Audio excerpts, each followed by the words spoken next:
Hey, pull up a chair. It's Hacks on Tap with David Axelrod, Robert Gibbs, and Mike Murphy.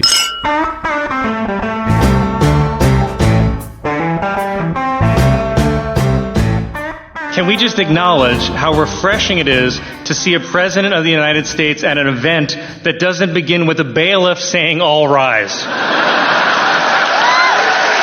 Okay, Hackaroos. That was comedian from Saturday Night Live, Colin Jost. Am I pronouncing his name right, Gibbs? Good comic, working the worst gig in comedy. That is the deadest room you can possibly do it.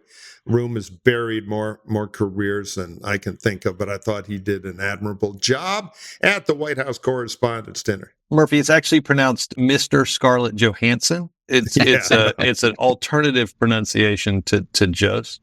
I got you.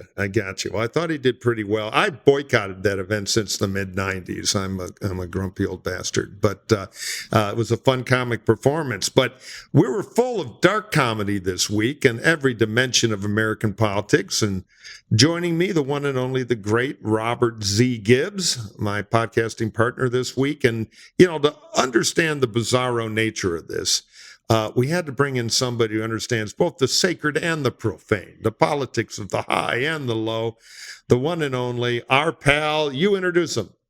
The one and only Paul Begala, who he can tell us, but I have a feeling that Paul has written more than a few lines for a White House Correspondents Dinner, be it a president speaking or somebody else. Pundit extraordinaire, campaign guru, Paul Begala. Paul, tell us, you've written a few lines, haven't you? A few back when I worked for President Clinton, and those it was a different time. Those were fun. They're cathartic to write those things, aren't they? Exactly, it was. I haven't been and won't go again because I peaked in 2011.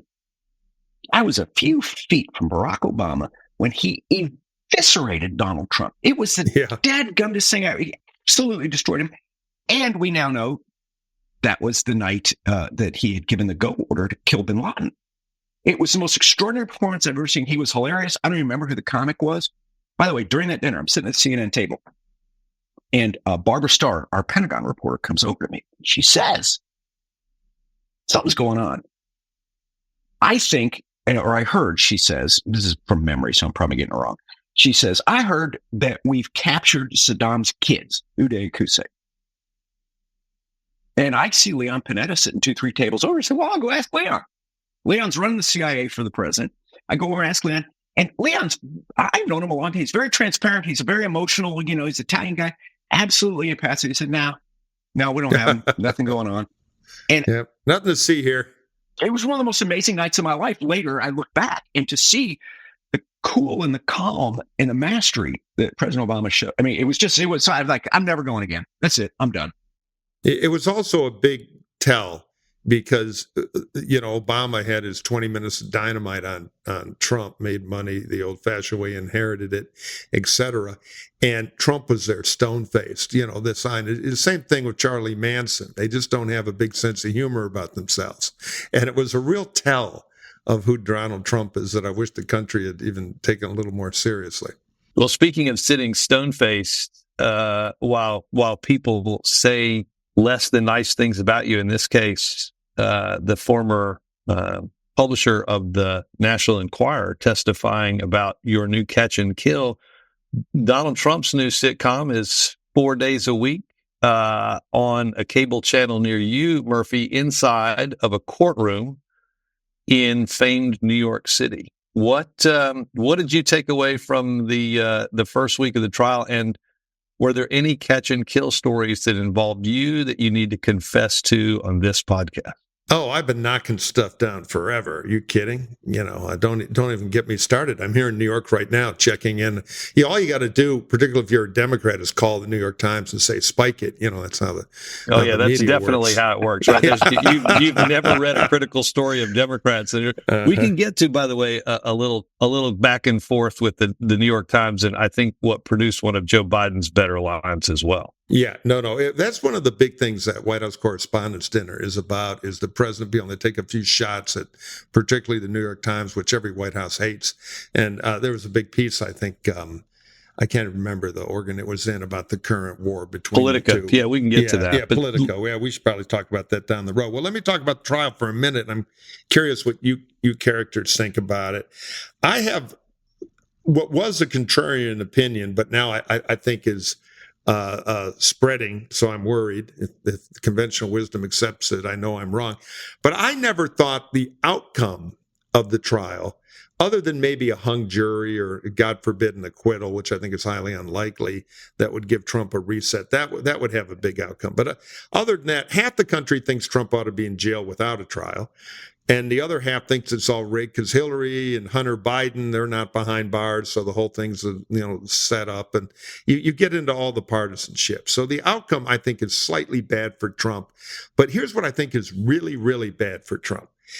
The optics of this, the pictures, because Mr. Tough Guy, Mr. Strong Man, Mr. Super Dude in charge now looks like a mangy old caged ex-Pride Chief lion tangled up in a tent looking for one last sip of water before it goes up to the Lion Kingdom in the sky. Trump looks weak and beaten and crazy and old. So I think just the optics of this, the platform of it, is conveying things about Trump that are true, but that are kryptonite for his kind of manufactured image. So in that way, I think it's been quite bad for him and will continue to be bad. Begala, what's your take on the courtroom scene in New York and its political impact? Yeah, spot on. Trump, my side always gets it wrong when we attack Trump for being a bully, a strong man, etc. Right? Every time we do that, it just makes Trump look strong, which is his brand. Right, helps him. I think Murph's exactly right. He looks weak, old, tired, sleepy, gassy, silent, crushed. It is. I mean, your metaphor is perfect, Murph. For many years, my mama lived in Florence, Alabama, Gibbs country. And that's the home of the University of North Alabama. And back in the day, they had Leo the lion, who was in a cage, about yay big. He could barely fit in. And he was just that way. He paced back and forth. I think he probably, blew a circuit. And that is kind of what Trump looks like. Kind of a pathetic old circus lion, covered in mange, once roared fearlessly. Now he's just a loser, just fat, old, weak, gassy, sleepy. These are not attributes people want in their president. Yeah, loser. Well, what's the practical implication too, Murphy, is you've got a guy who is like I said, busy 4 days a week. There's no court on Wednesday. I think there's a rally planned somewhere in this great country on Wednesday for Trump because it's Waukesha, Wisconsin. There you go. One of the 7 places you'll see presidential candidates spend an inordinate amount of time this year. But practically speaking, he's left to sort of howl mutedly on Truth Social and pop up either on a Wednesday or sometime in the weekend. They tried to do a rally in North Carolina a few weeks ago, and let's just say stormy weather prevented. Oh, that put me down for a long groan. Go ahead. Stormy weather kind of canceled the rally. So what the practical impact too is you have not just a guy that's defanged Monday through Friday, but somebody who's also practically just not on the trail in a way that I think most candidates are itching to be out. His signature event is him thundering away in a, Tier B hockey arena to 2,000 people. Now he's like the old, we've used the metaphor to death here, but the old broken guy. It's like watching Superman hobbling in asking for a truss. It's just everything about it isn't working. And he has denied the one platform where we can look strong, thundering to a crowd of acolytes.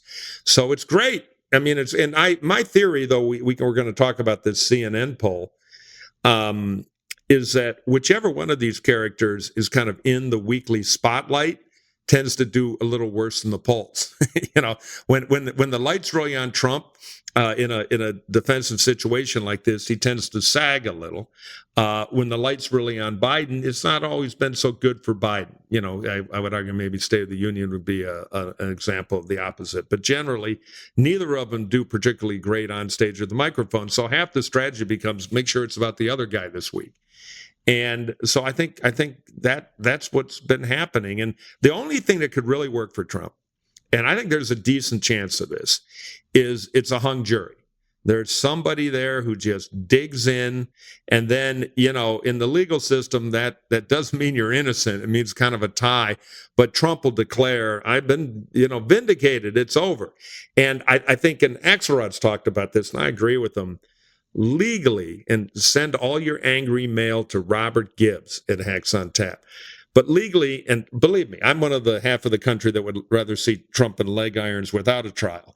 I think guilty as sin ought to be his Secret Service code name. But this is legally the trickiest one because it's a carom shot. It's kind of a little bit weaker. So the chance of a hung jury, which he will spin as free at last, and get a little comeback, that real lion is lurking in the political narrative woods, I think. But the outcome to me isn't as important as just as long as he can be sitting there manacled to a chair, falling asleep and burping and drooling. I think it's a gift to the Biden campaign. Well, Murphy, though, you bring up an important point, loath as I am to admit it. This may well be, one, this is the trickiest prosecution, right? Yeah. But secondly, based on our I don't think probably people were asleep when we changed Supreme Courts, and the otherwise originalist conservative majority sought to greatly expand Article 3 of our Constitution and provide innumerably more powers to the chief executive by protecting him through some likely decision on immunity. Paul, there's not likely to be another trial in calendar year 2024, certainly not before the election. And whether there's not in 2025 almost certainly depends exclusively on what happens on election day. Well, I think it's definitely right. The Trump court, it's not the Supreme Court, it's the Trump court. At every turn, they are going to do whatever it is they need to do to help Trump. Right. Now, back in the day, they expedited the election decision on Bush versus Gore so they could install George Bush, despite the fact that he got fewer votes than the other guy. Now they're delaying on everything, and courts are very good at this. So I think that's right. I have been, probably like y'all, a skeptic about this Alvin Bragg case in New York for the reasons that Mike states. It's a misdemeanor business records offense that's ratcheted up into a felony because the allegation is he falsified business records in order to manipulate the election and to violate campaign finance laws. And I was kind of skeptical also because it seemed to me to rest on the testimony of Michael Cohen, a convicted perjurer. So they opened with David Pecker, who not a very attractive human being, if you ask me, not very appealing. And they got Cohen. But then right before the trial, Bragg announced something that made me stand up and take notice. Hope Hicks. Yes, okay, this is the interesting. You can trash Mr. Pecker for being a National Enquirer guy, and probably should. You could trash Michael Cohen for being a convicted perjurer and a liar. You can trash Stormy Daniels because she made her living in the adult film business. Fine. Hope Hicks is a Trump loyalist. She's never been found to be guilty of anything, much less the kind of serious crimes that Michael Cohen went to prison for. And if she is in fact confirming the allegations, and that could really, really hurt Trump. I mean, really hurt him, because you can't. The Trump people can't. They will try. They can't trash her. She's just not. So if she, who knows what she's going to testify? But my guess is the DA has already taken her to the grand jury, and so they know quite well what she's going to say under oath because she's already been under oath. If I'm Trump, that's the moment where your sphincter puckers, man. It's like, I can handle Michael Cohen, but I don't. What do you do about Hope Hicks? So I think she's going to be the star witness in this case. I agree with that. It also opens the door to the whole narrative. Everybody who's worked for Trump says, whatever you do, America, don't put this psychopath back in the Oval. I mean, it's sort of amazing. The if you look at a poll, the highest Biden crosstab in terms of total support is former Trump, White House employees. They're 99 to 1% for him. Only Barr holding out. So it's interesting, and hope will be good TV. So I agree with that. And I'll just put in a disclaimer, you two commie left-wing Democrat pinkos, that the fine Supreme Court is, to me, not a complete rubber stamp court for Trump, nor, by the way, will this save him on this immunity thing. because he basically asked for a 007 license to do whatever he wants. That's basically, and normally in our legal system, we have two outcomes, guilty and innocent. I mean, on that appeal legally, the only legal outcome is, you're shitting me, because it's just an impossible ask. Now, they might taper it on the edges. And Paul, I know you've been disbarred in many states. You've actually got a law degree. So you might have a view on that. But I don't think there's a lot they can do, because they can't, that blank check that he wants of immunity, because everything he does is a rule of God on earth, I think is impossible. It won't happen, even with this court, if you take a really dim view of it. He's still cooked. The problem is next year, because the stronger cases. The next 30 seconds is based on never having gone to law school, but I play a lawyer on TV. But look, Mike, what they're doing. I mean, first of all, they talked about some larger theory of presidential immunity in a world that didn't one, that's not what they're being asked to decide. They're being asked to decide the immunity of somebody who did what Trump has been charged with.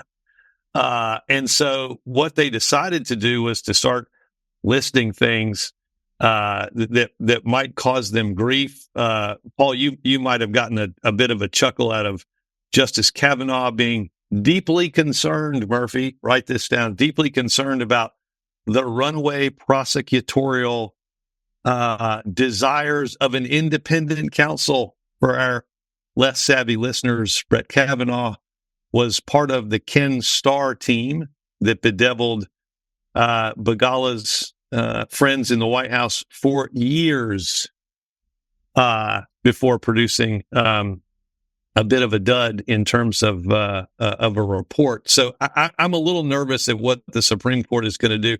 And look, the reality is, if all they do is pick up the football and move it to next year, that in and of itself is as big a check as you can almost write. I listen to the oral arguments, and I do have a law degree. I have very expensive law books on my shelf.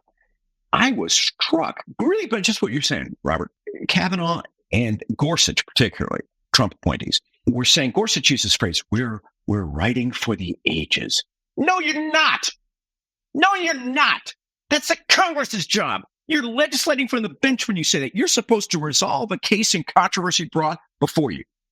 Justice Jackson, who President Biden appointed, she just dismantled this because she asked Trump's lawyer each of the charges and asked him, was this in his official capacity as president, or was this outside official conduct as president? And the first question was, when I don't remember which is the case here, but let's just say he calls the Secretary of State of Georgia, says, find me 11,000 votes. Is that official act as president, or is that in office, or is that an office seeker?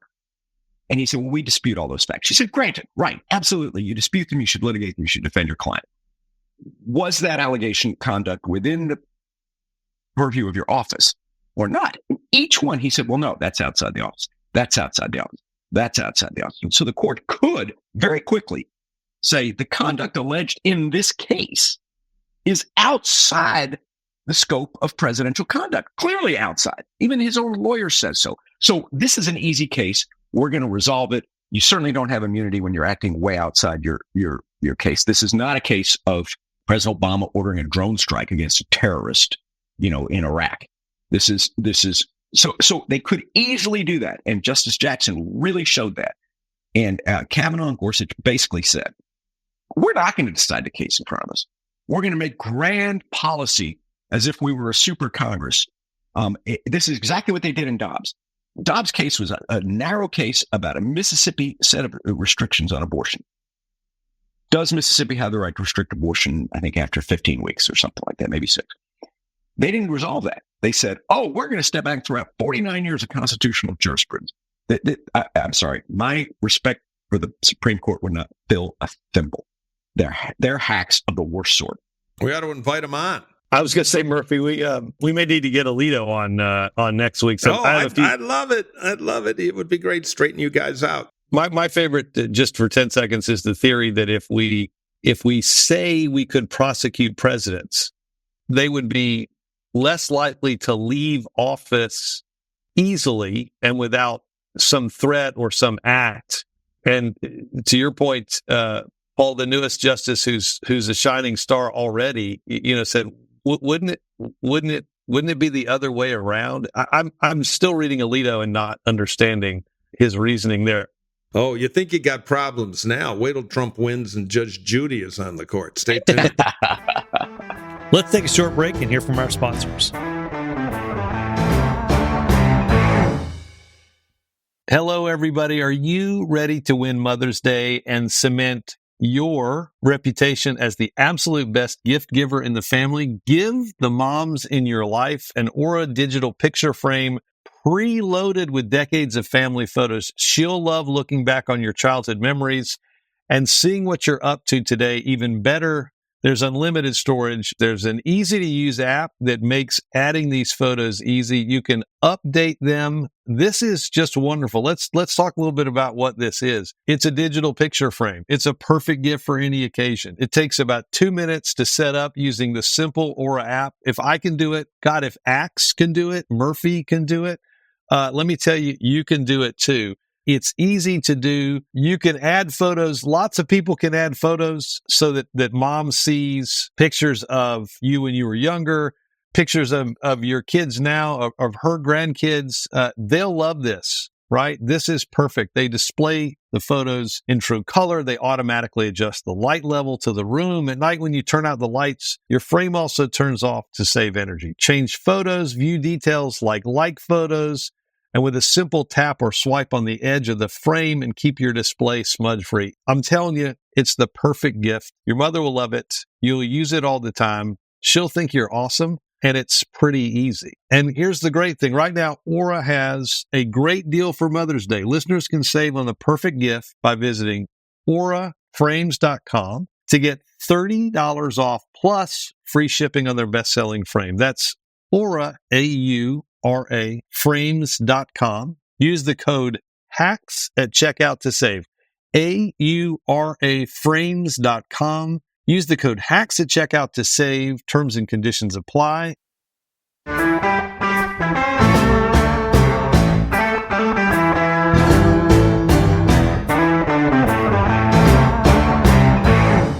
CNN, an esteemed cable network that I believe employs Lord Begala here, but you don't have to defend it, has a weird pullout.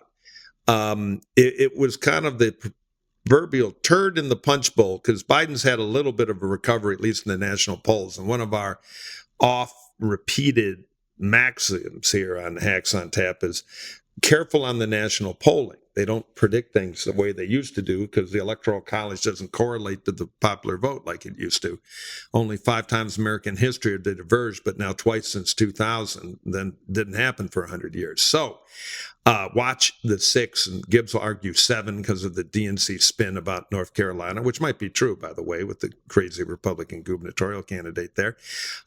Nonetheless, CNN, this poll struck me as interesting and noteworthy, but I'm suspicious because it's a variant from the others. It shows Trump 6 points ahead in the national poll. I think if Trump wins, the odds are still pretty good that Biden would win the popular vote. It would purely be an electoral college move.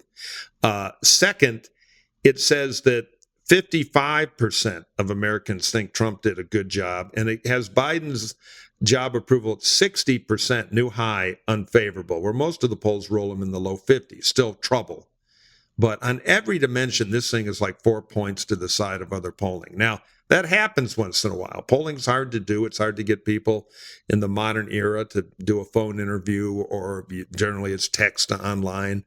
But what's our take on this? Do we think this is signal or noise as to what's been happening? Because most of the other polls have tightened a little bit. And I had a whole unified field theory I went through before that whoever's in front of the cameras tends to be doing a little worse because people don't like either one of them. I joke it's the first quantum election where one thing, the electorate, can have 2 diverging opinions at the same time. I don't like either one of them, but you have to vote for somebody. So what do we think about that? I'm curious for your take as longtime poll observers. I do work for CNN, so everything they do is perfect in every way. Of course. That said, it It is literally an outlier. It's different from all the other polls. We don't know yet whether it's different because it's ahead of the curve and it's more right or it's wrong. As a strategist, that's as an analyst. Okay. As a strategist, I would embrace it. Because this is the thing I think that the President Biden has not gotten in his head. There is not a pro-Biden majority in America, but there is an anti-Trump majority. So when you go to your voters, all those leftists pissing and moaning that somehow Biden is not Che Guevara, go to them and say, yeah, well, the other guy's going to win. Oh my God. Oh my God. Right? Fear is a wonderful motivator, and frankly, a better motivator than love. And so stop trying to get everybody to love you, Mr. President. Just get them to fear and hate the other guy, which is, boy, is that Clinton would call that's a bird's nest on the ground. I mean, you just got to bend over and pick that up. Every decent person hates and fears Donald Trump. So I would embrace it. You know what? You go to your doctor and she says, well, your triglycerides are elevated and your bad cholesterol's up, your good cholesterol's down.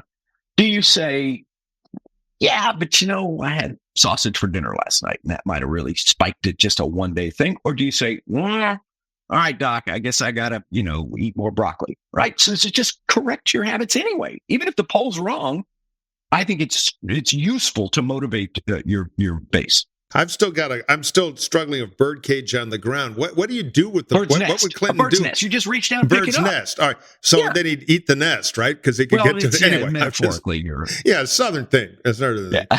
So Gibbs, what do you think? I think the only problem with that, because I agree with Paul, when in doubt, terrify your supporters into action. That's a good tested strategy. But this damn poll says 55. The best number in the poll is 55% say Trump was a good president, essentially, or did a good job as president, which is, I think 6 points higher than his ballot at 49, which is still 6 ahead of Biden. So either America's moving or this poll forgot to call African Americans. It's like one or the other. 1 million people who probably thought poorly of the Trump presidency died in the Trump presidency because he mishandled COVID. So there is that. That might change the stats a little bit. Just the fact that 1 million people are dead because he told us to shoot and bleach up our butts. Okay, I'm going to even as a Trump hater, I'm going to let that one slide over to Gibbs here, the arbiter of all things good and tasteful. Go ahead, Robert.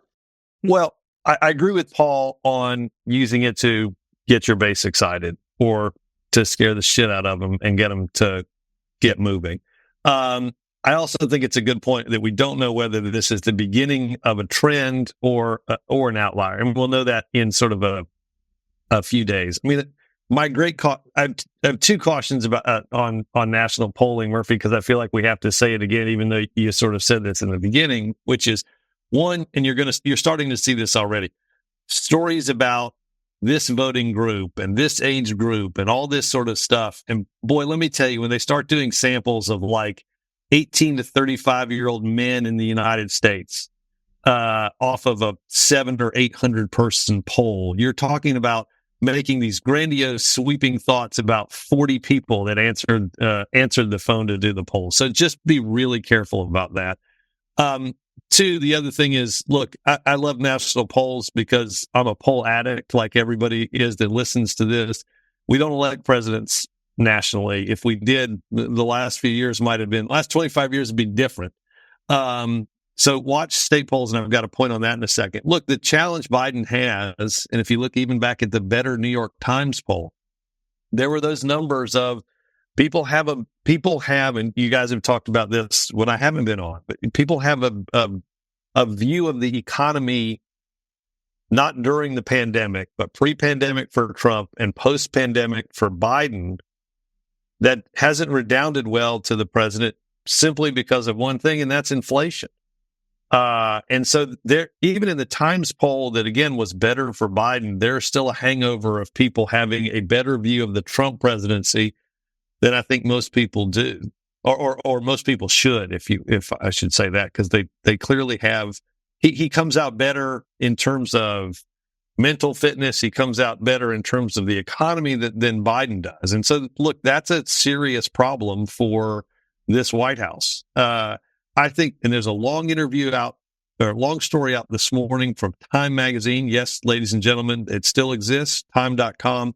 But they did 2 interviews with Trump. I'm going to build off what Paul said. Did 2 interviews with Trump on what would he do if he won. And let's just say there's scary stuff in there. Yeah, dark fantasy. And boy, I would use a lot of that too to motivate both my base, but also swing voters to say, look, this is not a test. Okay, this is real. This isn't some liberal whacked out journalist saying, I've read a website and I can see. This is Donald Trump giving first of all, why the hell you would do an interview about this? I have no idea. But he did an interview and it goes through it. The other thing is to build off of what both of you two are saying. Murphy, you started this too. Usually, as a challenger, you want this race to be entirely about the incumbent. We have a challenger who can't let that happen for ego reasons, right? We know that he's not capable of just making this about Joe Biden. He has to make this about him. And that will help Joe Biden in the end, because he is a challenger that has the ability to make the race not about the incumbent, which he should, but about himself. And that's an opening for Joe Biden. Yeah, that is a tool for Biden. The problem is they've just been so bad at fixing Biden on the economy, and inflation is such a problem. Paul and I were working a conference in Cambridge in the UK not long ago. We brought the average IQ of people on the stage at the Watson Crick the Genome Center down by about 780%.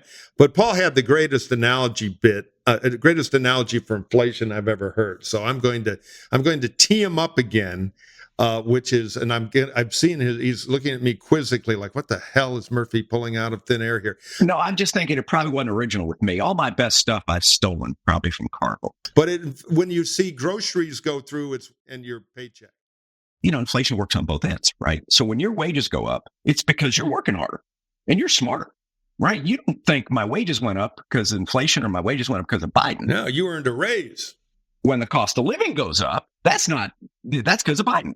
So you kind of get it on both ends if you're the incumbent president during inflation. It's a presidency killer. Ask Jimmy Carter. Murphy, I wanted to ask you about this, and I forget exactly where Kennedy was in this CNN poll. I think he was at 16, which I have a really hard time imagining when we get to November that 1/6 of the country is literally going to vote for a person that has the same chance as either of the three of us being elected president of the United States in November.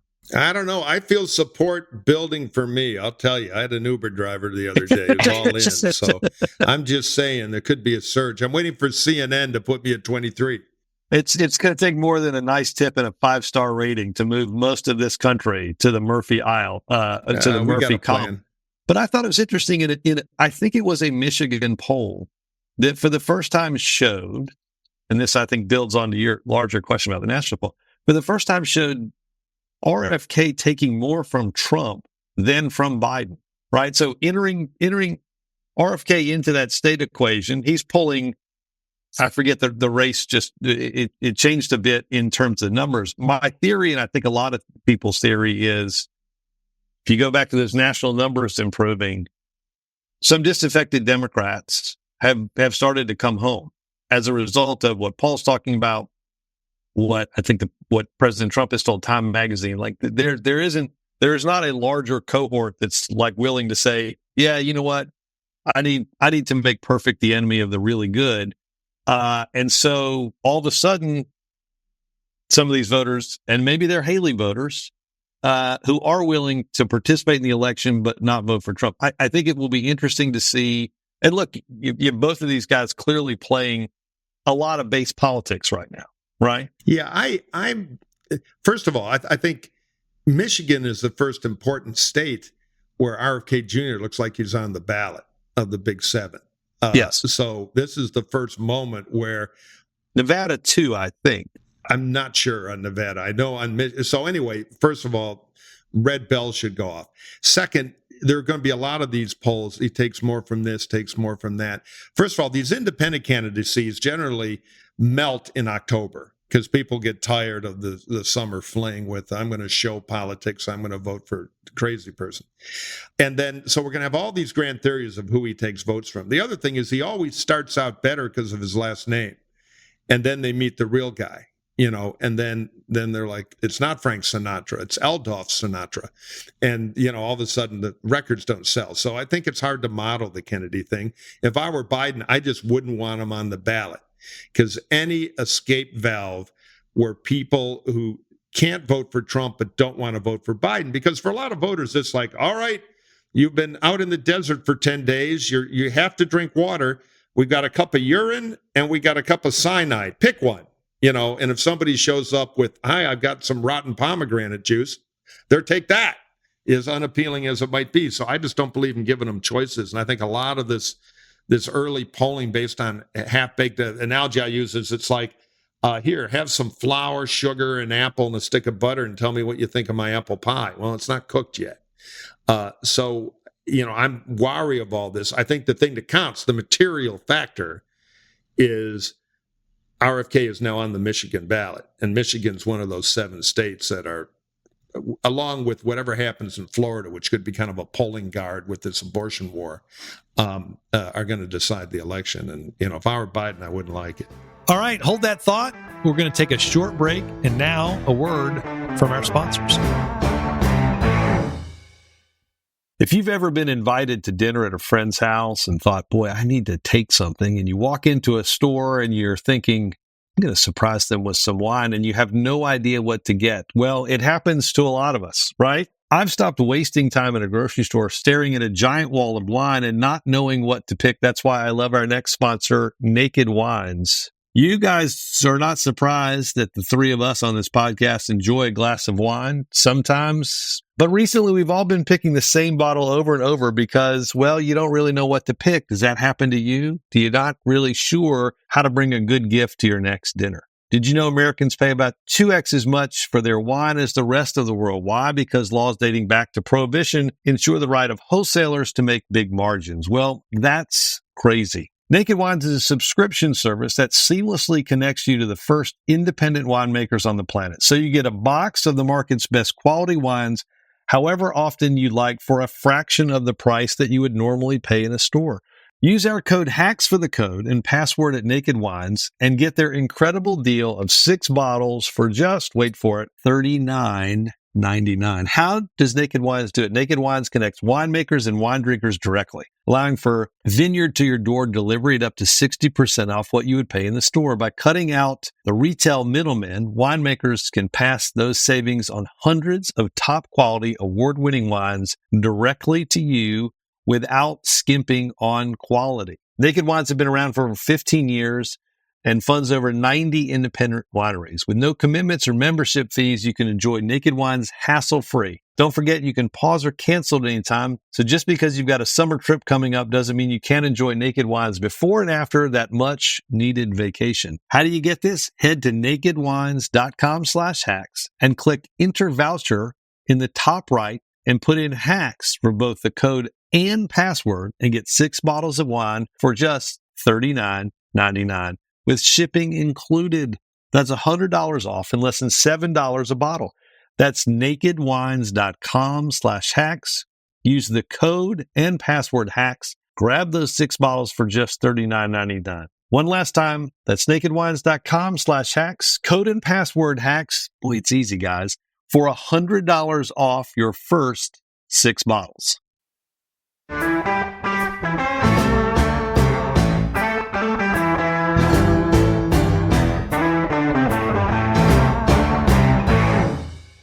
Paul, I'm interested in what you said, and you've been in these races. You've traveled with these candidates. You've helped plan what they're going to go out and kind of try to, if you will, drive the day with, if that's possible anymore.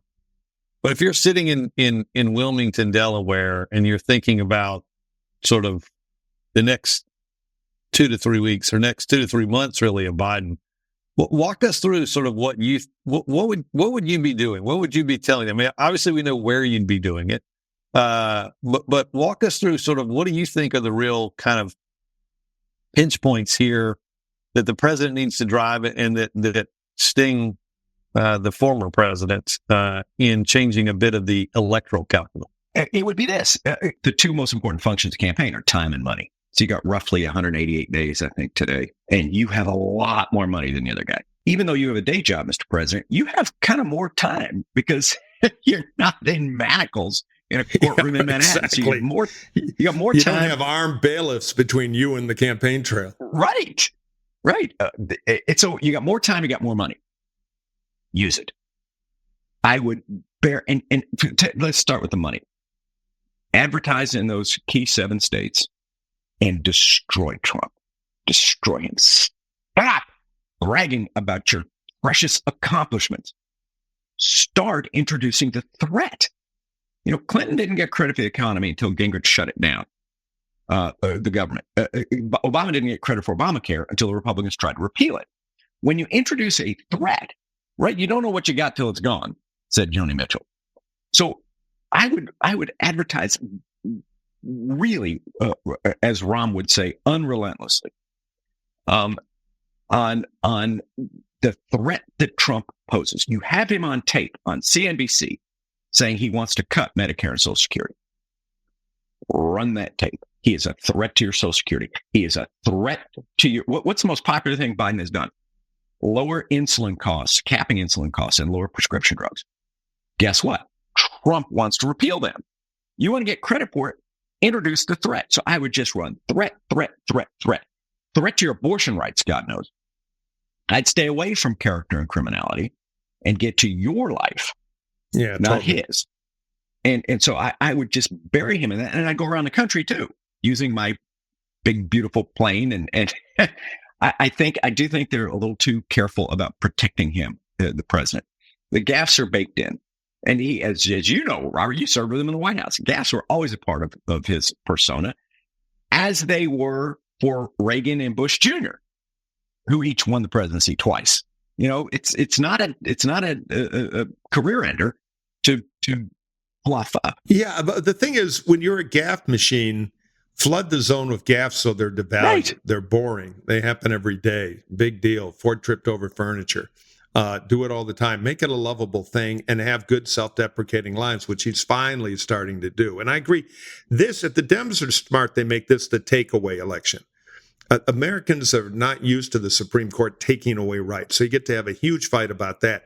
Well, okay, if taking away your rights is going to be a cornerstone, triple the category. Oh, not only that, take away your insulin, as Paul says. That's about take away your this, take away your that. Get it back to middle-class economics and fix one thing about Biden. Stop telling people they're wrong about the economy. We've done the hard work. We're making progress. Job's not done. The question is, who do you want on the steering wheel? Me, because I'm about you, or Trump, because he's about himself? Right. Cost of living is a real issue. And I think they can make the case that Trump will make your cost of living higher. He'll make the cost of your health insurance premiums higher, cost your insulin higher. He's making sweetheart deals with the Saudis on his stupid golf tournaments. That's going to raise the price of gasoline. I mean, just everything about he's got cost all of the living. wrong friends. The other thing is unleash the cabinet. He's got a whole generation worth of really good stars there, and they're all hidden in a cloak. I guarantee you, if you ran a meter test, audience, that's where we hook people up to jumper cables and make them watch stuff to see, how it communicates and how to improve it for advertising or whatever. On that Gina Raimondo, yes, my glamour gal, Gina Raimondo, on that 60 Minutes profile, the thing would do 85%. And so they got a cabinet Elvis there. Same with Mayor Pete. Same with Mitch Landrieu. And he has Jennifer Granholm. And Granholm, who too. Ought to be president, but she was born in Canada. She's the most talented person I've by the way, successful. I mean, I was against her. I'm a Republican, long history in Michigan, but she was the most successful Dem governor they've had there since Whitmer. And I hear on the gossip report here. So let me just say this is unverified, but I believe it. She has been heard muttering to friends that it kind of amazes me that nobody in the Biden campaign has ever really called me about what to do in Michigan. I know they're talking to Gretchen, who's a first-rate Paul, but I would not keep a good player on the bench, and the same for the other ones, because Trump doesn't have a bench. His bench is a legal defense team, and they're all working on plea deals. So the last thing I do, just tactically, if the election is going to have a big abortion war, and in most places that works for Biden, and you're dripping in money, set Florida on fire. Just to pull Trump resources he doesn't have and create a problem. Throw a match. Florida is a pro-choice state, and you got money. And it's still, Trump doesn't have a complete lock on it. He has an advantage, but God, you can create a lot of trouble for him there, and it'll cost him money he can't afford. And remember, for all his multiple choice position of, well, I'm for abortion on demand in Manhattan, but I'm for abortion police locking up doctors in Alabama. Let the people decide. He's a Florida voter. He's got to vote on that statewide abortion thing. So anyway, I think there's a great opportunity in Florida to kind of do a dam busters thing and try to flood the Ruhr. Won't win you the war, but it'll be a huge headache for the Donald. But I want to say one quick thing, Paul. If somebody didn't already brief you on this, every time Murphy brings up Gina Raimondo, you need to go find a beer in your house and shotgun it really quick. You see, he's taking a long drink right now in the video. I think he says it sometimes, right? Cheers. America's greatest Democratic governor, Rhode Island. The one thing I would say just before we get off this topic, Murphy, I want to give kudos to the comms team, not just the bank shot of getting the New York Times is a good one. But Joe Biden spent an hour this week on the Howard Stern show, which I will say, smart. I didn't have on my bingo card. That's reaching voters that aren't watching the news or are watching the news in a very different way. It's a demographic, to your point, Murphy, that he needs to talk to about inflation. He needs to talk to Paul's point about cost of living, all of those things. So give them great credit. I went into a meeting in early 2009, and the schedulers told me, Alyssa Mastromonica said, we've just added a trip to Los Angeles for the president. And I said, we should do Jay Leno. And Paul, had I suggested invading several countries, the reaction would have been less than suggesting, and then, you can't do that. You can't do that. And obviously, the later Obama years took that even further with Stu Ferns and YouTube shows. But kudos to the White House. Mark Maron's podcast in his garage in LA later. Yep. President Obama did. It was great. It really blew up Maron too and made his thing the big deal it became. Yeah, and I think so. Kudos to them for looking for places where junkies that listen to this podcast are getting their news from 48 different outlets. Which they don't need. They have us. Right, Pejorative news, often wrong factually. Because you guys know how hard it is in a presidential operation to do anything. Because somebody's, that's risky. Howard might start making old jokes. I learned the power of Howard Stern when I was working for Christy Whitman, running for governor against Florio in 93. And we put her on, and she kind of had this Mrs. Hathaway reputation, not really true. She's a lot of fun, but she did it. We offered to name a turnpike after him, and it hit a chord with an audience. On the other hand, quick White House story I've been saving for my memoirs. So it's the Bush reelect, George H.W., who I loved. And I'm like on the media team with a bunch of other people. And Johnny Carson was going off, finishing his run. So I thought, why doesn't Bush do a walk-on on the last show? So I'd send the idea up. I send a feeler out to the Carson people. Of course, they loved the idea. So it went to the White House and the meeting, and it came back, no, we can't do it. It's going to be the biggest TV moment of the year, and you can't, walk on, do a 5-minute thank you. Won't be. No, we don't have a riot message for LA because it was post-Rodney King. And I'm like, no, we own a plane the size of a small subdivision. We fly it there. We land in Burbank. We go to the studio. We do 5 minutes of love in front of 100 million people. And then we come home. We don't have to go have a riot, but they were looking at me like I'm an alien. I had a bumpy time there. And we didn't do it. And I thought it was one of the huge missed opportunities of the campaign. But boy. When I said Jay Leno in Rom's office, there were audible gasps. Well, can I make a Go ahead, Paul. Make a strategic point. It's one of the best books I've read in the last couple of years, Ron Chernow's biography of Grant. Okay, Ulysses S. Grant was the greatest military mind in American history. But good militaries around the world still study General Grant. And the thing, I don't know anything about the military. I didn't finish the Boy Scouts. Okay, but what I think I learned about Grant was always on attack. We have no idea how Grant was in a defensive posture because in a 4-year war, he never assumed one. He was chasing. He had a pro-action bias.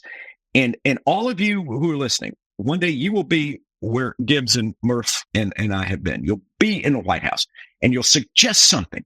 Go on Howard Stern, go on Mark Maron, go on Johnny Carson, something. And they will say to you, these bad things can happen. And you say, totally. Yes, they can do it anyway. So any enterprise that punishes unsuccessful risk-taking more than it rewards successful risk-taking will fail. Yeah, it's doomed. Yeah, that is the truer words have never been spoken. So anyway, that's a larger strategic point. Be Ulysses S. Grant. Paralysis by analysis. This happens in that building too much. You know, it's funny. I'm doing some bipartisan political reform stuff, Dems, and I love them. But the Dem campaign culture is often big circle, a lot of talking. We should focus group the tie, the data. And I'm like, you know, we dumbass Republicans, here's what we're trained for third grade. Stop thinking, pick up the biggest object you can, grab it and attack. You know, they knock you on the ass, grab a broomstick, sharpen it, attack. You know, it's very simple core programming. And sometimes the Dems are the party of the pearl clutch and the defensive overthink. Stay tuned as we pay some bills and you listen to some ads. Listeners, we know when you're not listening to our insightful analysis on Hacks on Tap, you might have downloaded a true crime podcast. And I bet while you're listening, do you think to yourself, boy, I wish I had a little bit more privacy so the bad guys couldn't see in. If you're one of those people that needs to sleep in complete darkness like I am, and your blinds allow in light at the crack of dawn, well, we've got solutions for both you true crime podcasters and those that need complete darkness. Because there's a better way to get blinds and window treatments, and it's called 3-Day Blinds. They're the leading manufacturer of custom window treatments in the United States. And right now, they're running a buy one, get one 50% off deal. We can shop for almost anything at home. Why not shop for blinds at home too? 3-Day Blinds has local, professionally trained design consultants who have an average of 10 plus years experience to provide expert guidance on the right blinds for you in the comfort of your own home. Set up an appointment and you'll get a free, no obligation quote the same day. The expert team at 3-Day Blinds handles all the heavy lifting. They design, they measure, they install. You can sit back and relax, and most importantly, leave it to the pros. 3-Day Blinds has been in business for over 45 years, and you may not hear it in the name, but they make an incredibly high-quality product. That's why they are the highest-rated blinds company on Trustpilot at 4.7 out of 5 stars. And right now, you can get 3-Day Blinds buy one, get one 50% off deal on custom blinds and shades, shutters, and drapery. For a free, no charge, no obligation consultation, just head to 3dayblinds.com/hacks. That's buy one, get one 50% off when you head to the number 3dayblinds.com/hacks. One last time, that's the number 3, DAY, blinds.com/hacks to get buy one, get one 50% off.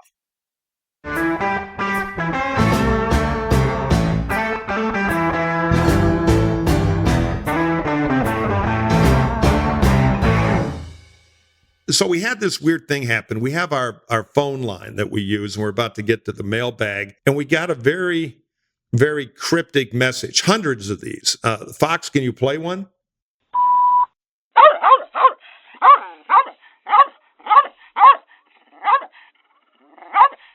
America's dogs are pissed off, guys, and I wonder why. Apparently, there's a puppy slayer on the loose in South Dakota who's trying to puppy slay her way, Governor Kristi Noem, to the Trump vice presidential ticket. I have noticed on social media, and we speak of Cricket, the puppy that apparently got a death sentence from the governor, that she bragged about in her memoirs. By the way, I don't know about you, but I'm the staff guy. We read the memoirs, ma'am. What a story of leadership and courage this is. But chapter 12, where you talk about the gravel pit and the puppy, I don't know if we need to really put that in the book. But she did. Got famous for it, and now I can't open social media without seeing a Democratic politician, often somewhat awkwardly, grabbing the schnauzer they adopted that morning with a picture up on their social media. But I think this is one of those street issues that's going to last for a while. What do you two known dog haters think about this? Somewhere along in that gravel pit, Governor Noem's vice presidential aspirations were executed as well. First of all, it's just hard to read that story. It really is. I mean, it is hard to read that story and think to yourself, this woman who told this story in this book to demonstrate some level of strength has just shot a puppy for being a puppy, right? Which is just it's breathtaking, just to be honest with you. And then secondly, to your point, Murphy, how in the ever living hell did somebody think writing this down and giving it to the world was a good idea? My accomplishments, Chapter 8, cricket got out of line. I was reminded last night that both Noem and Romney, when you go back to the Romney hitching his dog on the roof to vacation, I'm going to defend him on that, but go ahead. Well, but both of those stories, Robert, I knew that dog. Yes, that dog was a friend of mine. Both of those stories were offered not through some interesting investigative series, but by the two politicians themselves. And I don't want to get into Romney's dog. Let me just give him, because I believe he was slandered by this. There were two great Romney slanders. One was Pluff's "he has no core." I think he's put that to rest. And I think if I were David, I'd apologize now in the fullness of time. The second one, so he had a bunch of hyper sons. Remember, there are about 100 Romney sons. And in the old school, we all remember, they get stuffed in the station wagon, go on trips. And what do kids do when stuffed with a dog in the back of a car? They play with the dog to the point where the dog wants to kill one of the kids. Write their memoir, run for governor of South Dakota. So they built this kennel box thing on the roof to protect the dog from the back. And, so Romney thought he was talking about family life, but it came off. I totally agree. The PR disaster that Mitt had built a dog jail on the roof with tie downs and duct tape when it was actually rather luxurious, some cheap carpet, ventilation holes. But anyway, so I take your point, and any dog thing catches immediate fire. But no, I think but I think again, the short term is I mean, first of all, how on earth this is let's just say this. If you're in danger of being the vice president and you're a sitting governor of one of the 50 United States, and this is your proof point on making tough decisions. I agree. It's your whole card. Surely there's a file somewhere of tougher decisions that have larger impacts on people's lives than executing a puppy for being a puppy. Oh, I'm sure there is. There's a missing kitten, by the way. I'm waiting for the sequel. Well, and what she will say, what she is saying, I think, is, all you cosmopolitan city people don't. Well, look, I have had the pleasure, and it's a rare, wonderful pleasure, of hunting pheasants over dogs in South Dakota. I highly recommend it. Beautiful state, great pheasant country. So I know that culture. My son he trains bird dogs, okay? And she shot that dog because she was a crap dog handler. Yeah, that's it. It's not the dog's fault. That dog was trainable. Every dog is. To shoot a dog because you can't control her, you give her away then. Okay, worst case, if you're that terrible at handling dogs, I mean, it is, as a hunter, it is so appalling that someone would shoot a bird dog because they were, now the bird dog also killed a bunch of chickens, which they'll do if you don't train them. Exactly. Anyway, it really is upsetting and appalling. And don't let don't let Governor Noem con you into thinking that somehow your love for your dog means that you're some kind of urban cosmopolitan sophisticate who doesn't understand rural life. It is Governor Noem who doesn't respect and understand hunting life. Well said, my friend. Well said. Can I say something great about South Dakota? The greatest, I lost it, the greatest tourism promotion slogan ever. I go up there and I go to Mitchell, South Dakota, where there's a corn palace. And by the way, home of George McGovern, war hero. Go way out. We're hunting way out in the middle of nowhere. But in Mitchell, there's a little tourist shop. And I got the coffee cup with a big rooster pheasant on it. Big, beautiful pheasant. And it says, South Dakota, big cock country. Without irony. That's how they refer to it. Of course not. It's a wonderful state. I've worked there. I love South Dakota. Yeah, I did a Senate race there. Got somebody reelected, the great Larry Pressler. on the instructions of Senator Dole. This is your year. You do it. But I fell in love with South Dakota. It is a beautiful state and wonderful people. And damn it, they're dog lovers and they know how to handle their hounds. Murphy, I'm just going to add, I worked, one of my first races was Fritz Hollings, and he once, a young operative walked into the office with some really fancy, very nice brown shoes. And Fritz Hollings did not, he never missed an opportunity to find some reason to poke at you and to sort of Paul's point, all of a sudden now he was the big dog in the room. And a friend of mine walked in these fancy shoes, and Fritz Hollings went, "Ooh, you got you some Larry Pressler shoes, don't you?" Well, that was the love and affection Larry had among his colleagues. There you particularly. go. We're out of time for the mailbag this week. It's my fault. I got to go rush and get a plane, but we're trying to fit an extra one or two in next week. You can also, and do more of this because we like to hear your voices out there. You can even use the prison payphone, and we will pay the reverse charges. Especially if you're a former president. Right. No, yes, we will have a 1-800 jailbird line for you, Mr. President. Happy to get a question for you. But bottom line, the number's so hard to remember because we put Axelrod in charge of it. Let's just say technology and, 000 numbers, not his forte. Call the number. Give us a question. Not forever. 30 seconds. Use your name, but we love hearing your voices. And here's the number. 773-389-4471. I'll repeat it because who can remember that? 773-389-4471.